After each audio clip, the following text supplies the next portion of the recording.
Building a portfolio with Fidelity Basket Portfolios is kind of like making a sandwich. It's as simple as picking your stocks and ETFs, sort of like your meats and other topics, and managing it as one big, juicy investment. Now that's pretty good. Learn more at fidelity.com/baskets. Investing involves risk, including risk of loss. Fidelity Brokerage Services, LLC. Member NYSE SIPC.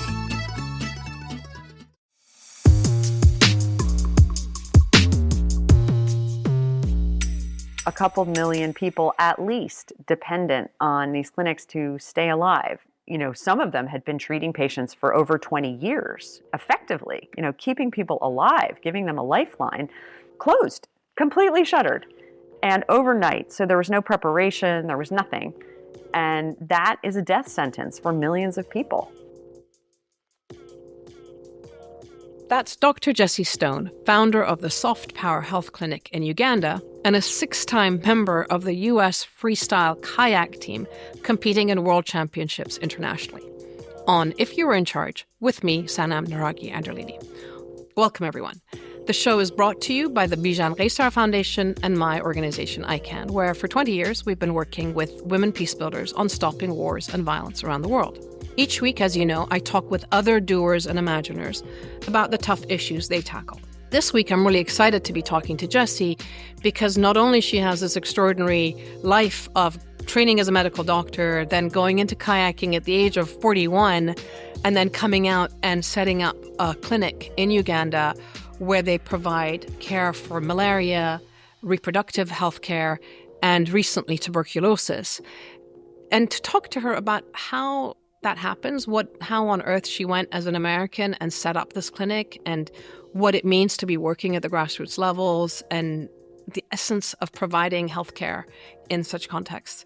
So I'm excited about that part of the conversation, but also the question of the effects of the cuts by USAID since January of this year. How do they see it on the ground? What are the implications that they're dealing with and the effects in terms of people's lives? Basically, how does a clinic like hers deal with this problem? And I hope the conversation is interesting and that you find it informative, as always. And I will see you on the other side. Thank you.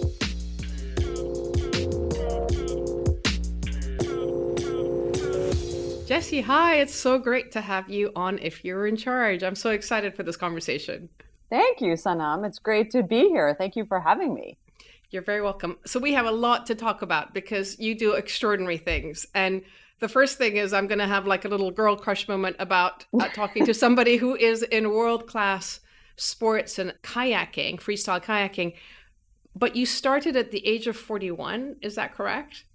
I started a little bit before then. It all goes back to university. During the summers, I did not want to have an indoor job, and I got a job. I went to college in California at UC Berkeley, and my summer job was working as a whitewater rafting guide. And so that was like the stepping point. That was getting onto the rivers and discovering this incredible beauty and, joy in being in nature, in the water. And I saw kayakers and I thought they were nuts. I was like, that looks way too scary. I am never going to try that. And then eventually, a few years into the rafting, or more than a few years, I thought, I am ready to try that. I'm ready to get out of the big, giant rubber boat and get into the single boat driven by you. And so once I tried kayaking, I kind of fell in love with it. And I just thought, this is my sport. This is what I love. But I came to it later in life, and I saw freestyle kayaking happening. People were playing in little spots on the river's waves and what they call holes, which are reversing piles of white water. Got very excited by freestyle kayaking. I met someone who was willing to kind of coach me. I was sort of the very annoying student that was like, tell me more. Okay, I'm ready to practice, And eventually I tried out for the US team several times, did not make it, and then finally made it when I was 41 years old and started my international, world championship level competition at 41. Since that time, I've been on 6 U.S. teams, which has been really fun. That's extraordinary. That's amazing. And then in the meantime, you were actually training to be a doctor, right? So Yes. you had your medical practice, and you were practicing in the U.S., or how was that balancing? No. So I had another slightly convoluted path towards where I am today. So I had in parallel been, going to medical school and working on my training and degree. And then at the same time, I had this kayaking passion. So I was taking these leaves of absence from medical school to paddle. I kept having these great opportunities. The dean of the medical school kept saying, just graduate, just get your degree, get out of school. I was like, okay. And eventually I came to this point where I had some really great opportunities. I could even support myself through kayaking. And I said, I will come back to medicine and will always be there. I have my degree. During medical school, I had a very amazing opportunity to work in a hospital in Kenya. And I spent about 4 months working at this hospital called the Kikuyu Orthopedic Hospital. And that really changed my view of medicine. Developing world medicine versus developed world medicine kind of planted a seed. And it made me think, this is medicine that I'd really like to do as opposed to working in the United States per se. So anyway, back to kayaking. I got invited on an expedition style trip to the Nile, flows out of Lake Victoria. So this was in Uganda, just something I couldn't pass up. And so I went with these 3 other people, and we were filming an instructional kayaking video and kind of scouting out this area. And about halfway into the trip, the person who had put the trip together was sort of like the leader of our little group, got malaria. And then I ended up having to treat him. And I thought, this is incredible. How did he get malaria? He's sleeping under a mosquito net. He's taking prophylaxis and he got malaria. What happens to the local people? And that was sort of, planted the seed of my curiosity. And I was asking the people who we were staying with. We were staying in this very sort of ramshackle campground. And they said, well, we don't know anything about malaria. We don't know why this happens. Our business is tourism. We don't know, much about this. But if you're interested, we'll put you in touch with a local woman who can help you. She's from the village. She speaks perfect English, perfect Lusoga, the local language. You can go find out for yourself what's happening. And so I did that. I basically made a home-to-home visit with this woman and to find out, what did people know about malaria? If they understood transmission, if they owned any means of protection, like a mosquito net. And this is what year? That was 2003.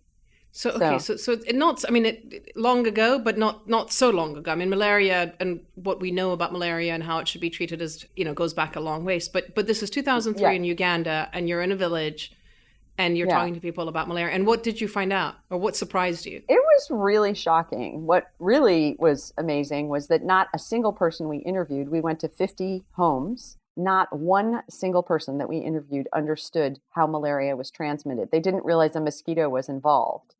And when in 2003, in a place where malaria is prevalent, it's endemic. Exactly. Yeah, exactly. And so it was so eye-opening because I think even to this day, even when I talk to people, it's mostly in the developed world, and I say people don't understand transmission because it's directly related to your level of education. And if you aren't getting correct basic education, or you're not getting any education, then you're going to, come up with other ideas about why you get sick. I mean, that just makes sense, right?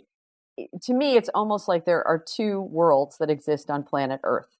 There is the world that we live in of the developed world, where we have, these basic amenities that we take for granted, like we can drink the water that comes out of your tap. We have plumbing and flush toilets. You can have a hot shower whenever you want, just about. Those kind of things that we just accept as normal are true luxuries for, billions of people in the world. And Uganda is just a perfect example of that. But it goes, so there are those amenities of basic living, but then there's the education. It's not a given at all that most people will even get their basic primary education. But I do think there is a broader level of knowledge distribution. I've seen it in the time that I've been in Uganda in the last 21 years, So more people understand transmission of malaria, for example. That doesn't mean everybody does, but more people do compared to when I first arrived and in our area and in the catchment area that we now serve. Many more people understand that. Many more people own mosquito nets and use them correctly to prevent malaria transmission.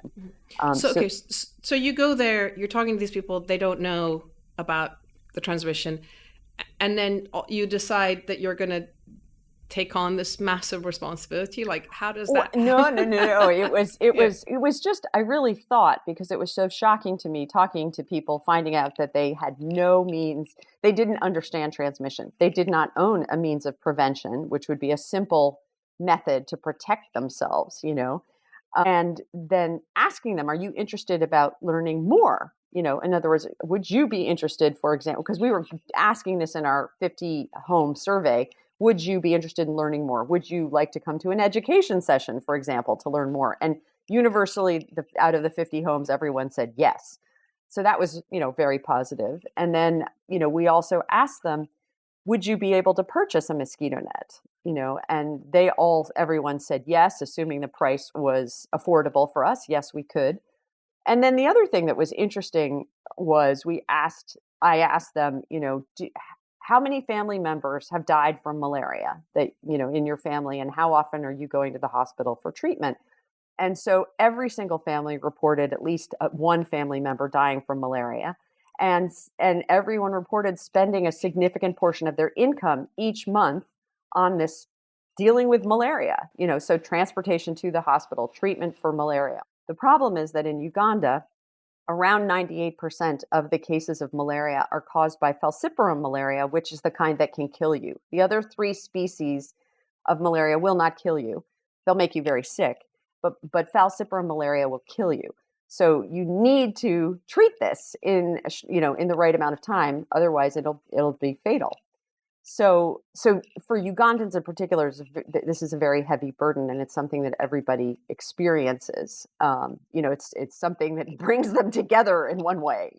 In Iran, in the Caspian region, many years ago, my uncle who'd worked for WHO, came and eradicated malaria. I think they DDT. Oh my goodness, that's amazing. But I think they did it with DDT at the time. I'm not entirely sure. Which was common. Yeah. Yeah, exactly. So, and I think it was a contained area and so forth. Is it possible to eradicate it in a safe way, or is this something that people just have to live with? Like, is it in a place like Uganda? So this is where the subtlety of malaria gets complicated. So, in certain regions, it's possible to eradicate it. There are places in the world, in Africa and many other places, that have what they call episodic or seasonal malaria. It depends very much on the climate. Like, they have distinct long dry seasons, and then they have a rainy season, and malaria usually rears its ugly head in the rainy season. But in Uganda, because it rains throughout the year, you have malaria throughout the year, and you have a large population of people. Uganda now has 48 million people in a country that is roughly the size of Oregon, the state of Oregon.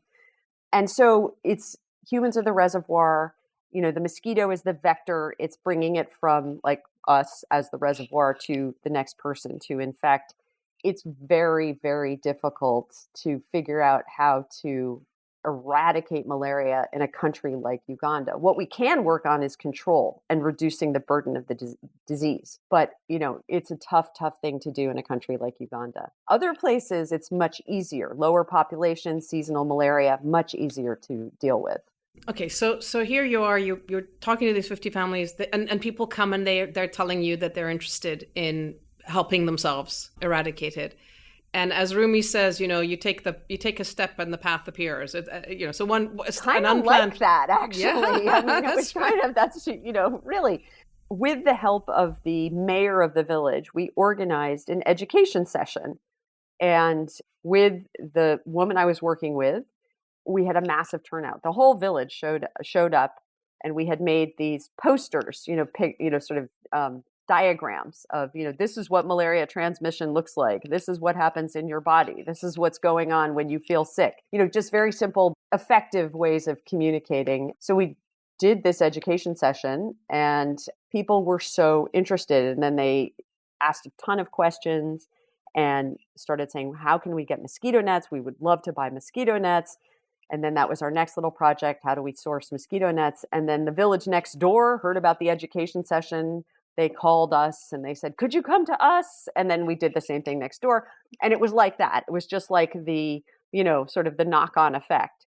And then after a couple of busy weeks of doing this, I was about to leave. And the mayor of the village said, we have this community land and we would really like to donate it to you if you would like to build us a clinic. And I was like, sure. I know nothing about it, but it sounds like a great idea. So, Let's do it. Meanwhile, your promo video for kayaking is what's happening to that. Yeah.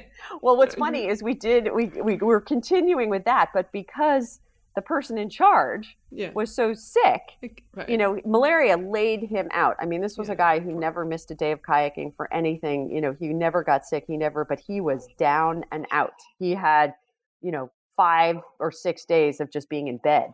So that stopped the filming and that allowed for other things to go on. We finished the film, but he didn't feature in it as much as, he had hoped to feature in it. But, with this idea to go back to the US and raise money to build a clinic, and we managed to raise $25,000, and that was how we built the clinic. It was enough. $25,000 was enough to build a clinic. Yeah.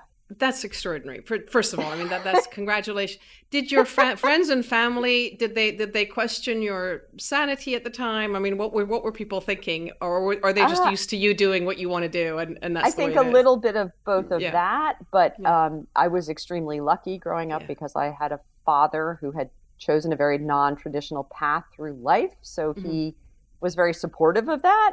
Yeah. I don't think he loved the idea of me, traveling off to Africa and being so far away from home, but he understood. He definitely understood. Yeah. And so he was very supportive. So anyway, we just, with the local building crew, and then there was lots of people who volunteered to help. I mean, I was laying bricks. I had, a lot of my kayaker friends were coming over because they wanted to paddle the Nile, and they were laying bricks. And we just got, all kinds of people to help. It was like a nice mixed crew of people. And then the clinic got finished. The construction was finished. We opened the doors January 19th, 2006. And in the meantime, the malaria outreach program had continued. So that was going on and on. We had sourced mosquito nets. We were selling mosquito nets to people. We were following up with people at home to see, are you using the nets correctly? Do you understand, why and who's having the benefit of sleeping under the net and all that kind of thing. So it. And did you ever have any issues with, I don't know, with the local government or the national government? Or was it that because it was so intertwined with the local community that they took control of it all? They were in charge of that side of the story. It was so interesting because at that time, there was next to nothing going on in terms of any kind of outreach to support communities or work with communities in any way. I mean, it was so minimal.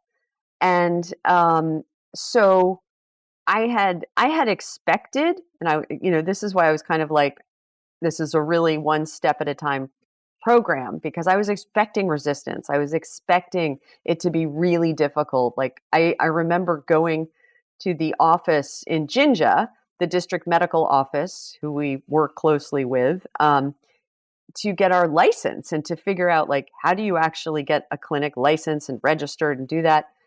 And I walked into this room. I met with this man.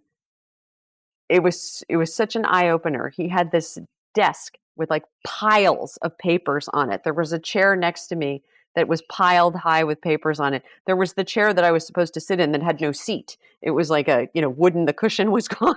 And then he sat across from me and he put on his glasses, one of which the glass was completely cracked and broken. And I was like, this is a whole other world. They're just like, there's so little to no infrastructure here. So the next day he came up and he saw where we were building. He saw the clinic building. he was saying, okay, so the pit latrines, the toilets have to be, this far distance, minimal away from the clinic, things like that. Those were the things they were checking that were important. Where are you dumping your medical waste? How are you taking care of that? And then, pretty much all looks good. Okay, we'll give you your license. Good to go. It was so easy. It was crazy. How many people have you helped right now? Do you know? That's now, and sort of for the last 10 years, we've been helping around, and this is between the clinic and our outreach programs, because now we have 6 health education outreach programs in addition to, the clinic. The clinic sees around 35,000 patients a year. And then through the health education outreach programs, we see around 15 to 20,000 more people. So 50,000 people a year, 55,000 people a year. It's a lot of people over a long period of time. Okay, so I'm going to just shift the conversation a little bit, because meanwhile, as you're doing all this work, we have the new administration, and comes January of 2025, and USAID is the first on the chopping block of the Trump administration. The numbers that we hear publicly are $40 billion of international aid being cut back and so forth. But I know from my work that a lot of that assumed $40 billion never really reaches the ground. It goes to international organizations that sits in Washington in fancy buildings. From where you sit, and especially on this question of healthcare, because that's been such a prevalent part of it, what's happening? What's been going on? Certain really critical healthcare initiatives were defunded overnight. And so the network of HIV clinics that were providing HIV-specific care, including treatment, testing, counseling, were shuttered overnight. And Uganda had an enormous network of these clinics. And, there were a couple million people at least dependent on these clinics to stay alive. And that's probably an underestimate. And overnight, doors closed and people without access. Some people had been lucky enough to get medication that would carry them for, say, 6 months. But after that, who knows, right? That was totally devastating. That was just gone, closed. In addition to that, TB testing, testing the genetic strains of TB, so what's a resistant strain versus a non-resistant strain, which is extremely critical in treating TB, that was closed. That was shuttered, which is also another, that really hampers your ability to treat TB effectively. And TB is very much alive and out there, and it's a horrendous disease. And not to mention the combination of HIV with TB, which we see a lot and deal with a lot. So that was another aspect that was terrible. In addition to that, family planning supplies, the ones that were paid for by USAID, were cut. And we had anticipated that because it happened during the last Trump administration. So we were trying to prepare for that ahead of time. In that particular case, at least for this year, the United Nations Population Fund has stepped in to fund it, which is great. And then other things like mosquito nets that had come through USAID, not all mosquito nets, but a large number of them that were going to government facilities to be distributed to people, were cut off. Overall, of course, there was fat that needed to be trimmed in all of this, as you're saying. There were plenty of examples of, funding going to fancy buildings and not making it to the ground and not making it, effectively. But on the other hand, in Uganda in particular, this network of HIV clinics that was countrywide, and, some of them had been treating patients for over 20 years effectively, keeping people alive, giving them a lifeline, closed, completely shuttered, and overnight. So there was no preparation, there was nothing. And that is a death sentence for millions of people. It's one thing to say, oh, we want to cut back on expenses. And, when you think that they're about to spend $1 trillion on the military, I'm like, $1 billion, $40 billion. Well, it's less than 1% of the U.S. budget. It's like nothing. Exactly. Nothing. It's nothing, right? And then, as you say, there's ways of reforming it to make sure that the money goes down to the ground and is 10 times more effective. if you cared about making it effective. But it's just the cruelty that we don't, it's fundamentally, it's like we don't care. We don't care that they're dying. Is that the message that's in terms of yeah, I mean, it is. I think it's definitely, it's been a big shock, has been there for so long. And people could say in some ways, oh, maybe people were taking it for granted. Okay. But on the other hand, healthcare is a truly scarce resource in this part of the world. So the goodwill that this bought towards the United States and the ability to actually have a positive impact. One doctor for 25,000 people in Uganda versus one doctor for 340 people in the United States. There's a desperate need there. Some people might listen, or people that might be on the, supporters of Trump, and others might turn around and say, well, we have a healthcare crisis in the United States. Why should we care about what's happening in Uganda or elsewhere? Why doesn't the Ugandan government do it for them? Like, has that been an issue that you think that, there is more that the governments of these various countries could do? Or, I mean, I think yes. I mean, I think it's always a mixed picture. It's not like, I think there is certainly more the Ugandan government could do, but they're still at the, fundamental baseline, just basic primary health care is not available to the majority of Ugandans out there. Just first and foremost, the capacity to deliver it is not there. And that takes a while to actually build and, implement. And it requires the will of the government, but it also requires help. We are a cooperative world in theory, right? So we want to work together to lift all of us up. Exactly. If I look at the big picture of healthcare in Uganda, it's like a long emergency.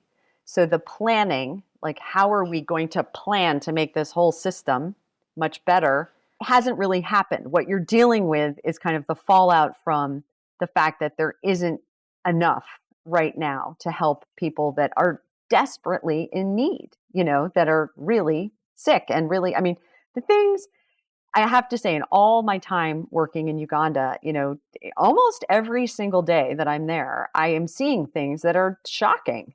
It's never like humdrum, like, oh, we've seen that before. You see a lot of things that repeat, but you still cannot believe the kind of things that people live with on a daily basis. And because they can't afford healthcare, they wait and wait and wait until it's very late in the game to come get it, the care they need, and it means mobilizing resources, not in our setting, but if they were to go elsewhere to a private clinic, to the government, facilities, they would be paying a lot more. And often that means selling their most precious resources to do it. And it's just once, that's one episode of, bad health. So both on the preventive side, basically, there wasn't enough, and then on the care side, as you're saying, on the sort of extreme side. So the cuts, this shuttering, fast, like overnight assistance from the U.S. stops. What was the reaction in Uganda?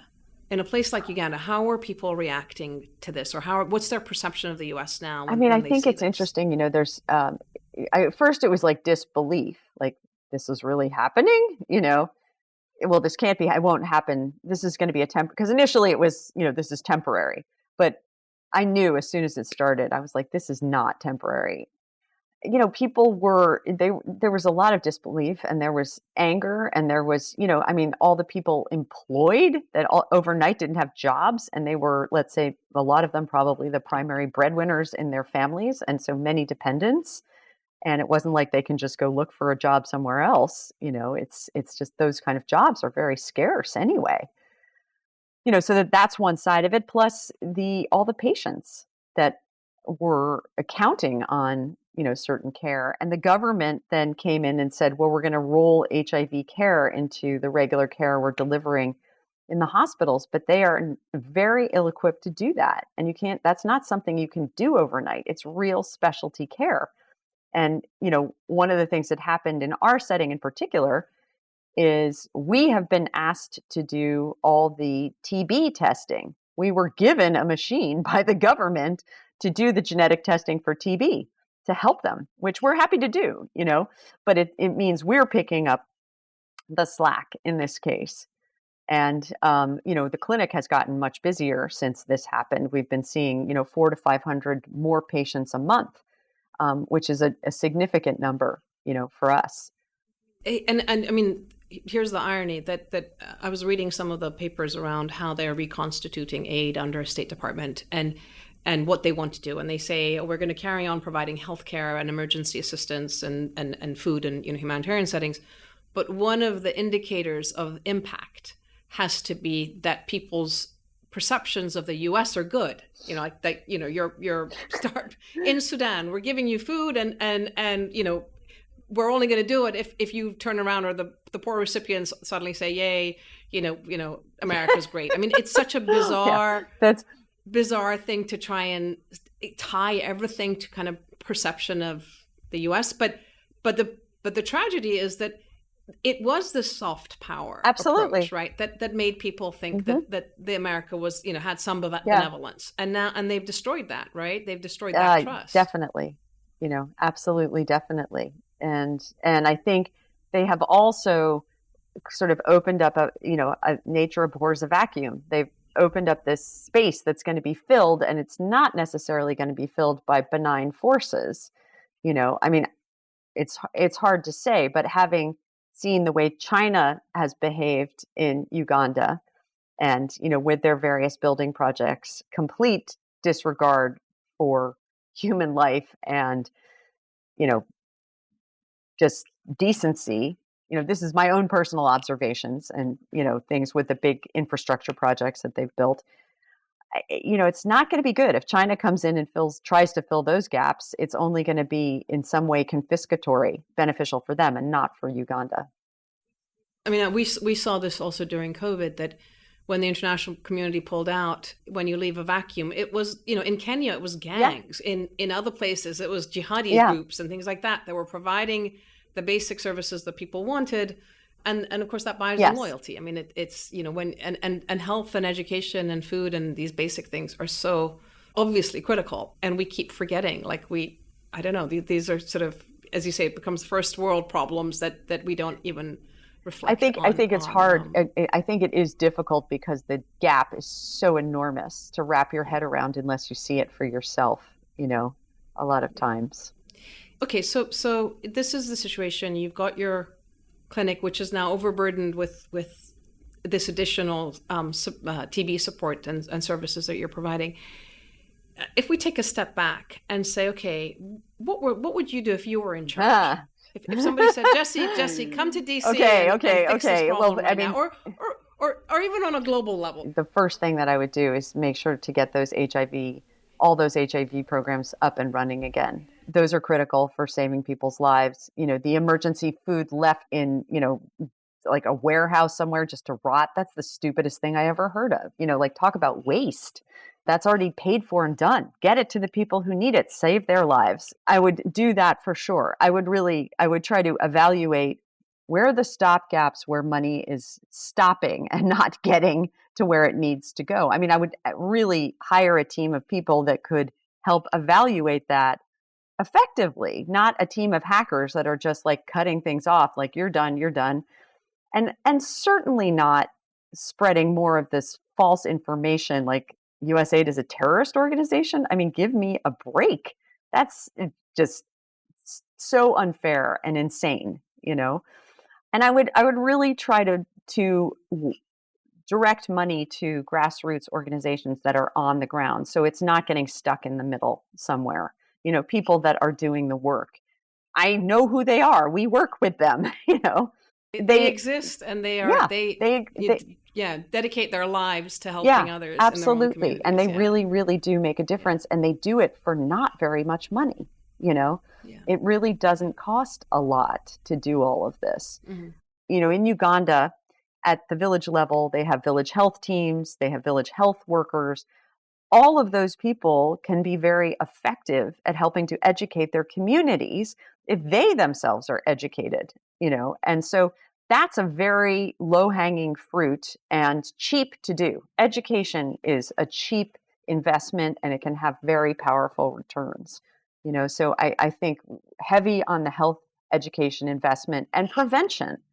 Preventative health We used to have this saying that was on the back of one of our T-shirts, which was like, prevention is cheaper than cure, which is the truth. And it's true in the developed world. It's true in the developing world. And it's simple. It just means that you've got to work a little harder because you've got to get into the communities. You've got to be with people. It's not going to be a tech solution, certainly not in this instance, because most people do not have smartphones. If they're lucky enough to have a flip phone at all, that's fantastic. Places that don't have regular power, they don't have regular roads, they don't have plumbing. So you got to go back to the basics. And a lot of people in our world are like, what do you mean? That's like so hard to wrap your brain around. But you got to meet people where they're at and start there. That's critical. That's exactly, I mean, again, in our world of conflict prevention, it's the same thing. Prevention is much cheaper than going to war and having to recover, obviously, right? It's, and I'm sorry, the weapons industry is not going to make a lot of money out of prevention, but everybody else, peace is good for everybody else. Right. And yet these messages, it's as if we say them and it just bounces off deaf ears. Or I mean, that's also where, I'm so heartened by the people that do work at the grassroots level who are committed and, at least in Uganda right now, are hanging in there through this period because they're committed and they're going to help do what they can, whatever it takes to continue their work, to continue to do this. And exactly, and it's not like they have an exit strategy. No, like it's not like they're internationals and they rotate in and out of, I don't know, Uganda today and Colombia tomorrow. It's their homes, it's their families. I mean, it's obvious that they should be invested in, right? And yet it's crazy. Okay, so then this brings us to the next question, which is that if you were Mr. Musk, or if you had access to his or other billions, there are plenty of other billionaires out there, right? And many of the ex-wives are I know, got to get the foot in the door of those ex-wives. That's right. What would you do if you had that? I mean, really, truly, it's got to be general education, and health education, just to begin with, grassroots, and again, primary, secondary levels, and at the community level. And because that's, how else are people ever going to get a step forward, and have a chance at a better life? So Jessie, so given where we are 6 months into the Trump administration and this decimation of the infrastructure that was there, but also seeing what it means to set up your own clinic and work in a sort of a weaving it together with the communities, what gives you hope now? What gives me hope is that we are hanging in there, that we are able to accommodate what's happening for now. It's not like we're able to do that. And even though we're seeing a lot more patients and things are much busier, for now we can handle that. If it keeps increasing like that, I can't predict. And all of our local partners are hanging in there right now too. And also because we can do something very direct. I don't have to get caught up in the horrible bad news parade, which feels so large. We can protest and we can call our senators and our representatives and do those things, which is a great thing to do. But this feels very direct. The work that I'm doing and that I can do is like we can have direct impact in a positive way on people's lives. And that definitely keeps me going, for sure.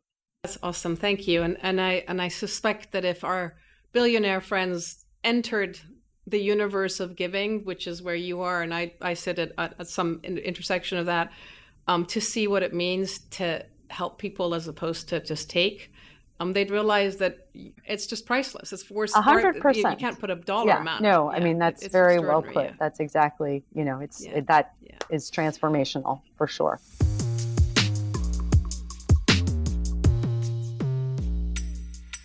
Hey, Sosie, hope you're doing well. Sorry not to be with you.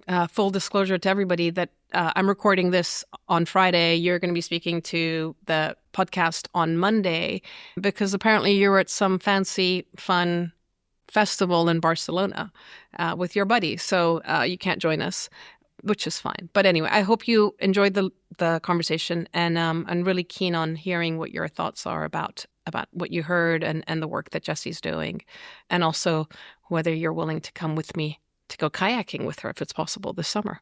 And I'll see you soon. Bye-bye.